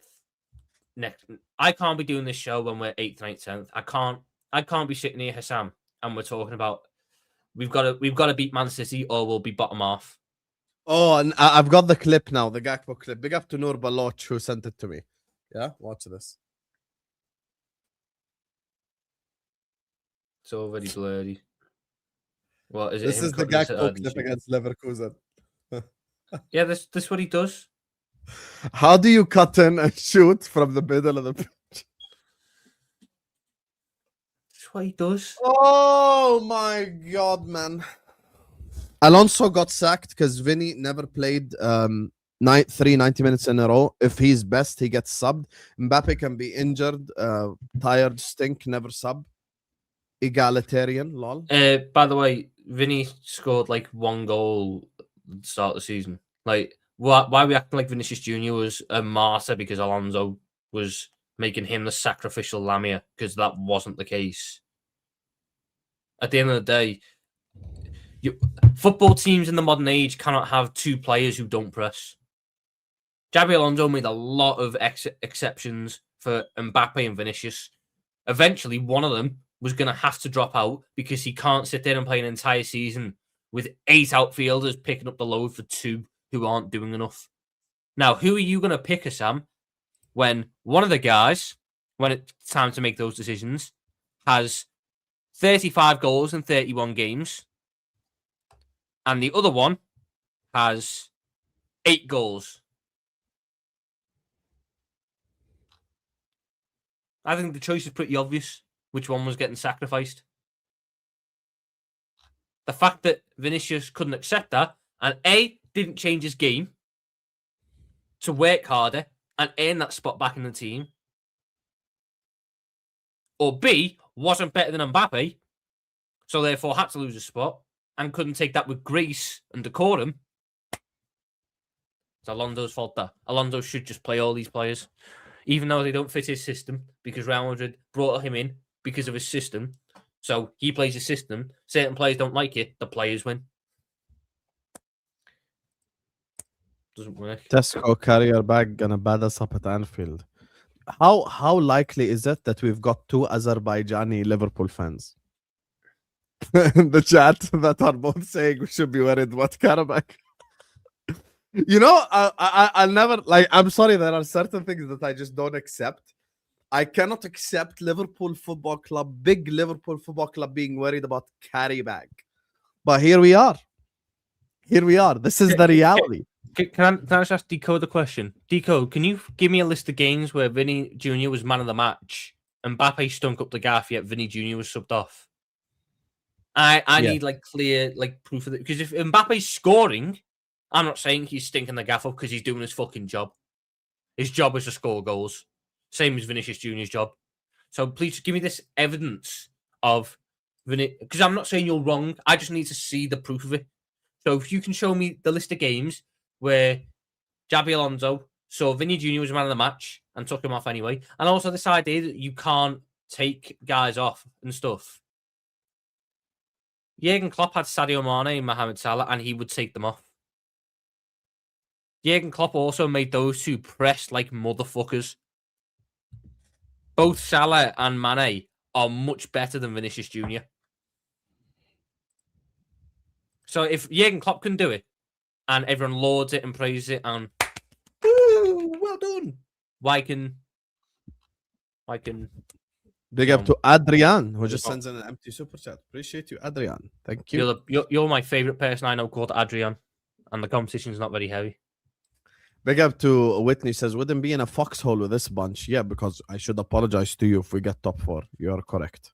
Do you normally pay people in foxholes $17 to talk to them? Because that's what you've done so far, Stay. That's like your 5th super chat now. Thank you. Send more. Big up to Microwave Palmer, who says, remember when we won our first 5 games, we have 21 points from our last 18 games. We are balls deep in the shit. And we've still got Gakpo cutting in every week. On 280 grand a week. You know, I would love to actually go back to the first 5 games and actually enjoy them a lot more compared to the shit we're seeing now. Because, you know, I remember like the donut hole in midfield, but at least we were like sexy going forward. Now we're neither. Can I drop a bomba just as we're doing the final super chat before we get out of here? I don't even think necessarily Arne Slot is the main person to blame for our last 2 games. That's actually Not- the fucked up part. Not, I actually look at last Burnley. I look at Burnley, and we played some good football, and our players just fucked up all the chances. I look at Bournemouth, and it's completely, literally like Van Dijk unforced individual error that literally swings the pendulum of the game. But it's just gone so so far down the drain now that is just there is no other solution, guys. Like, I'm sorry. Like, what do you want me to do? Sell fucking 25 players? The game against Bournemouth, by the way, we were really good, and then Van Dijk literally just gives the Bournemouth player the ball. Literally. That's it. And then after that, the shit hits the fan. The thing that I don't understand is, like, you know, why he took off Frimpong. That's the thing that I a little bit blame him for. But other than that, yeah. It's very sad. It's very sad. I mean, I don't play for the last 2 games, but I can sit there and I can sit there and look at it as like an entire basis of the season and go that, yeah, the last 2 games aren't your faults, but there's still things you're doing wrong in those games. Just because you're not the main to blame doesn't mean you're exempt to blame. Yeah. No, I hear you. And big up to LTC says Qarabag are a dangerous team. They beat Chelsea. They drew with Chelsea. I have to scout my ops now. Remember. I have to scout my ops. Like, they drew with Chelsea 2-2. They didn't beat them. Big up to Will Alexander says, Tom, Arne, I love you, but it's time to go. Do you regret saying Klopp out now after watching this shit? No, because I stand by why I said it. You know, you always manage to make the chat hate you. Why you make the chat hate you? No, because I stand by why I said that. I think he needs to go because he looks like he's done. At the end of the day, he had another 12 months in him, and he was done. Like, I was right in terms of what was up with him. He just had a bit longer in the tank than I thought he did. But I don't stand by what I said in terms of I think he's tired, and I think it's time that we get a new person in. Because I was correct. He was tired, and it was time we got a new person in. Anyway, guys, I'm glad you shaved though, Tom. Fair journey. Anyway, listen, appreciate you all. Love you all. This has been an absolutely elite show. Thank you guys so much for joining us. Make sure you guys are liking and subscribing. We are closing in on 500 likes, which was our initial target. Can we just get there? You get me. Big up to everyone who's shown us love. Big up to everyone who's shown us support. I genuinely, jokes aside, I do appreciate you guys and the community always supporting me. Hitting 69K, I can only be thankful and grateful. We are 69% of the way through to 100K. You get me? So we're closing in now on the 70K mark, and then we tackle the road to 75K and the road to 80K. And this only comes with you guys' help. So please hit the like button, subscribe to the channel if you're yet to do so. And genuinely thank you from the bottom of my heart for all of you guys who has been very supportive of me and my channel and the growth of us together as a community. So I appreciate you all and love you all. And yeah, subscribe to Tom Little. Subscribe to Kopish, Matt One Show. Subscribe to the Sanderson Show. We're also going to redirect you over to Judge Mo, who's live in like a couple of hours, and he's back now after his wife had surgery for the last 2 days. So yeah, big up to him. Go show him some love as well. And yeah, this is it. By the way, A-Listers is probably tomorrow night, so watch out for that. Peace out, Habibis.